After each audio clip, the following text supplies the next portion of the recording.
Bonsoir à vous tous. Les réquisitions lors du troisième procès de Nicolas Zepeda sont tombées à Lyon. 30 ans de réclusion ont été requis pour ce ressortissant chilien. Pour rappel, il est soupçonné d'avoir assassiné son ancienne petite amie à Besançon, la japonaise Narumi Kurosaki, en 2016. L'avocat général a aussi demandé une interdiction définitive du territoire français et l'interdiction du port d'armes pendant 15 ans. Place désormais aux plaidoiries de la défense. Le conflit au Moyen-Orient en est à son 26e jour. Dans ce contexte, Sébastien Lecornu assure à l'Assemblée nationale qu'il n'y a pas de risque de pénurie énergétique en France. Il a également rejeté toute aide publique sous forme de chèque.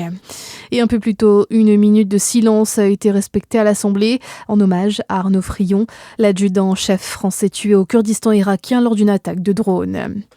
Vous en mangez sans même le savoir. L'Agence nationale de sécurité sanitaire alerte sur une surexposition de cadmium en France. Ce métal lourd est présent dans les sols et se retrouve dans notre alimentation parfois dans des doses au-delà des seuils de référence de l'ANSES. Si l'Agence sanitaire préconise de réduire au plus vite les engrais minéraux phosphatés dans l'agriculture, source de cadmium, au quotidien, il est possible de réduire aussi son exposition selon Yann Lebaudot, chargé de projet sciences sociales à l'ANSES. D'une part, de varier son alimentation et de diversifier les sources d'approvisionnement pour éviter l'éventuelle exposition répétée à une denrée qui pourrait contenir moins de cadmium et que l'on irait toujours chercher au même endroit.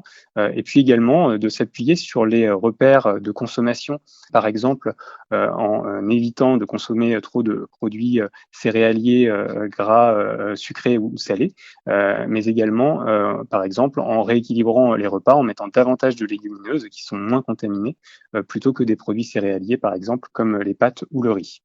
À noter que l'agriculture biologique n'est pas épargnée par le cadmium, car le métal se retrouve dans la terre. Face à la baisse de fréquentation de la portion ces dernières années, Voies navigables de France adapte son mode de fonctionnement à l'occasion d'une expérimentation en Côte d'Or.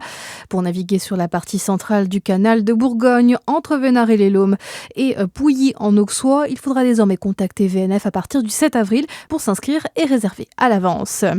Et puis, les JO 2000 en Cortina à peine terminés, les patineurs français veulent enchaîner. Les championnats du monde de patinage artistique débutent aujourd'hui à Prague.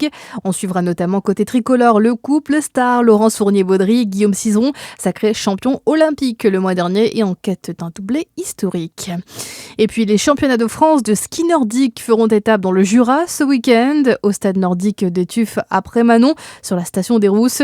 Ultime rendez-vous de la saison pour les équipes de France de biathlon et de ski de fond, parée d'or et de lumière en Italie. À suivre la météo sur Fréquence Plus.